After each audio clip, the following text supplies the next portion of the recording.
రాష్ట్ర విద్య ఐటీ శాఖల మంత్రి నారా లోకేష్ తన ఆస్ట్రేలియా పర్యటనలో 4వ రోజు విద్య, ఆక్వాకల్చర్, స్పోర్ట్స్ ఇన్ఫ్రాస్ట్రక్చర్ రంగాలపై దృష్టి సారించారు.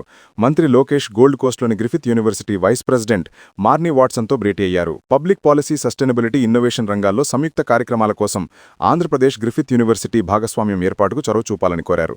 పరిశోధనలు, విద్యార్థుల మార్పిడి కోసం ఏపీలో గ్రిఫిత్ యూనివర్సిటీ ఇండియా సెంటర్ లేదా హబ్ని ఏర్పాటు చేయాలని లోకేష్ విజ్ఞప్తి చేశారు. అలాగే బ్రిస్బేన్లో జరిగిన విద్యారంగ రౌండ్ టేబుల్ సమావేశంలో లోకేష్ మాట్లాడుతూ అంతర్జాతీయ మార్పులకు అనుగుణంగా ఏపీలో హైస్కూలు స్థాయి నుంచే ఏఏ పాఠ్యాంశాలను ప్రవేశపెడుతున్నామని, ఉన్నత పాఠశాలల్లో ఏఏ ల్యాబ్లను ఏర్పాటు చేస్తున్నామని చెప్పారు. ఏఏ విప్లవం ద్వారా వచ్చే అవకాశాలను ఏపీ యువత అందుకునేందుకు ప్రణాళికాబద్ధంగా కృషి చేస్తున్నట్లు తెలిపారు. మంత్రి లోకేష్ బ్రిస్బేన్లో James Cook university professor Cal జంజర్తో భేటీ అయ్యి ఏపీలో ఆక్వాకల్చర్ జెనెటిక్స్ నైపుణ్యాలను అందించాలని కోరారు. బ్లాక్ టైగర్ రొయ్యల వంటి ఆక్వా రకాలలో వ్యాధి నిరోధకత, వృద్ధి రేటు కోసం జన్యుపరమైన మెరుగుదలకు కృషి చేయాలని విజ్ఞప్తి చేశారు. అనంతరం ప్రపంచ ప్రసిద్ధి చెందిన ఆర్కిటెక్ట్స్ సంస్థ పాపులర్స్ ప్రతినిధులతో మంత్రి లోకేష్ భేటీ అయ్యారు. ఆంధ్రప్రదేశ్ను స్పోర్ట్స్ హబ్గా మార్చాలన్న సీఎం చంద్రబాబు విజన్కు అనుగుణంగా అత్యాధునిక స్పోర్ట్స్ స్టేడియంలో మరియు శిక్షణా సౌకర్యాలకు డిజైన్లు అందించాలని పాపులర్స్ సంస్థను కోరారు.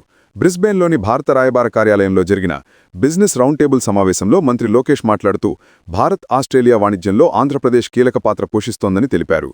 స్పీడ్ ఆఫ్ డూయింగ్ బిజినెస్ విధానాల వల్ల గత 16 నెలల్లో ఏపీకి 10 లక్షల కోట్ల రూపాయలకు పైగా పెట్టుబడులు వచ్చాయని చెప్పారు.